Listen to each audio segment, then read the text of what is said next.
अस्सलाम वालेकुम नाजरीन। इस एपिसोड का आगाज उस्मान साहब का बुलाया गया दीवान खत्म होने के 2 दिन के बाद होता है। 2 दिन के बाद हम देखते हैं कि उस्मान साहब अपने घोड़े पर सवार हुए अपनी एक अजीमो शान फौज लेकर आगे बढ़ रहे होते हैं और इस फौज के अंदर तमाम सरदारान के सिपाही भी मौजूद होते हैं और उस्मान साहब अपनी फौज को लेकर उस मकाम पर जा रहे होते हैं जिस मकाम पर तमाम फौजों ने इकट्ठा होना होता है। जबकि दूसरी जानब हम देखते हैं कि कोजा साहब यगीत हसन साहब भी अपनी फौजों को लेकर उस्मान साहब की जानब आ रहे होते हैं और कोजा साहब अपनी मूछों को ताव देकर आगे बढ़ रहे होते हैं। और फिर अगले पल हम देखते हैं कि उस्मान साहब और कोजा साहब दोनों की अफवाज एक दूसरे के आमने सामने आ जाती हैं और उस्मान साहब आकर कहते हैं सलाम अलैकुम, तो कोजा साहब और बाकी सरदारान कहते हैं वालेकुम सलाम। कोजा साहब कहते हैं मैं अपने 5000 जंगजू बहादुर और जंग पसंद सिपाहियों के साथ तैयार हूँ उस्मान सरदार। और फिर हसन साहब कहते हैं मैं अपने 3000 सिपाहियों के साथ तैयार हूँ जिनके अंदर जंगी जनून सवार है, हमले के लिए तैयार है उस्मान सरदार। उस्मान साहब कहते हैं ए वल्ला। और फिर कहते हमने इन जालिमों को एक एक करके नेस्तो नाबूद किया जो मुस्लिम सरजमीन पर कब्जा करना चाहते थे।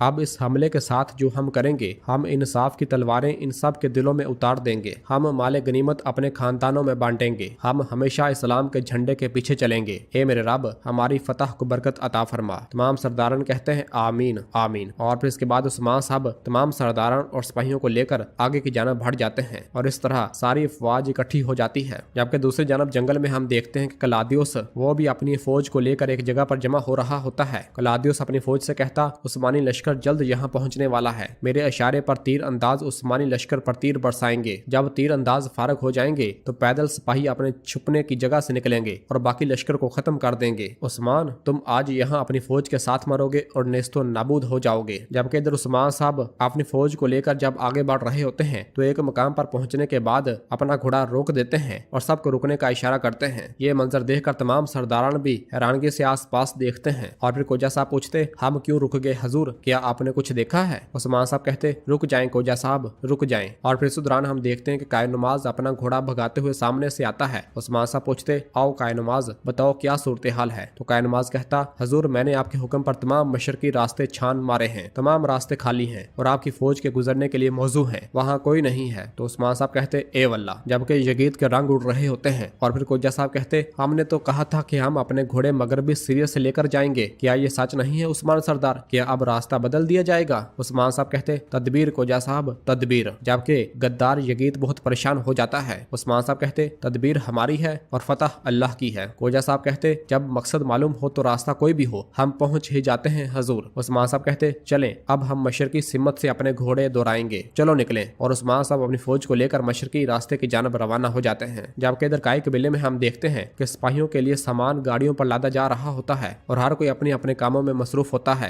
हलीमा और फातिमा भी काम कर रही होती हैं। हलीमा फातिमा से कहती बहन, जिस लड़के को तुम पागल कहती थी वो तुम्हें देख रहा है। जबकि इस दौरान हम देखते हैं अगोज मुसलसल फातिमा को देख रहा होता है। हलीमा कहती गाजी आया और इसने मुझे बताया। फातिमा गुस्से से कहती हलीमा, तो हलीमा हंसते हुए कहती अच्छा किया, मैंने कुछ नहीं कहा। और फिर अगोज उठता है और फातिमा की जानब आने लगता है, जिसे देखकर फातिमा कहती यह दीवाना लड़का आखिर क्यों आ रहा है? और फिर अगोज आगे बढ़ते हुए बाला खातून के पास आता है और आकर कहता बाला खातून, अगर इजाजत हो तो मैं भी कुछ खिदमत करना चाहता हूँ। बाला कहती तुम कोजा साहब के बेटे हो ना? तो वो कहता जी हाँ, मेरा नाम अगोज है, आपकी खिदमत में हाजिर हूँ। फातिमा कहती शुक्रिया अगोज, तो फिर जब उस्मान साहब की तरफ से फतह की खबर आए तो तैयार रहना, हम गाड़ियां निकालेंगे। अगोज कहता मैं तो हमेशा से तैयार हूँ और वहाँ से रवाना होता है। इस दौरान एक सिपाही बाला के पास आता है और कहता है बाला खातून, सोफिया आई है, वो हलीमा खातून से मिलना चाहती है। ये सुनकर फातिमा गुस्से से कहती किस मुंह से ये औरत अब भी आती है? जबकि बाला को भी बहुत गुस्सा आ रहा होता है।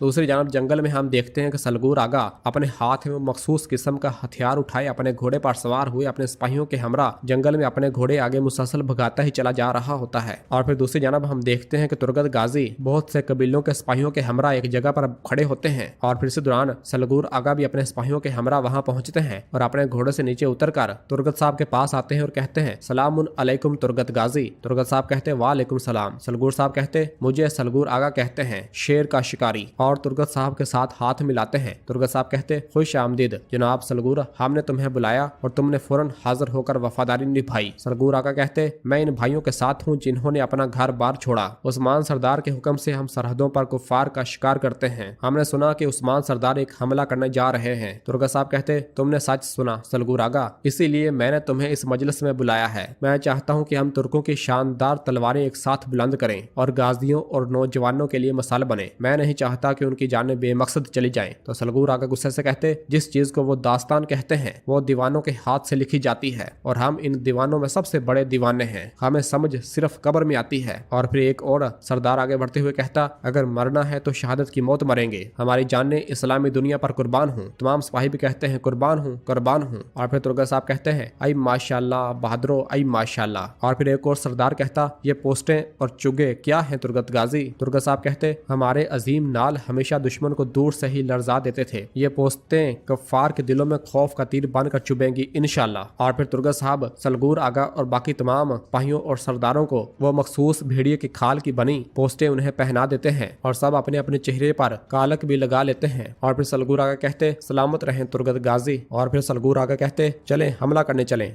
और कुफ्फार को मैदान में खाक में मिला दें। अल्लाहु अकबर। तो सब भी अल्लाहु अकबर के नारे बुलंद करते हैं और सब वहां से तुर्गत गाजी की रहनुमाई में आगे बढ़ जाते हैं।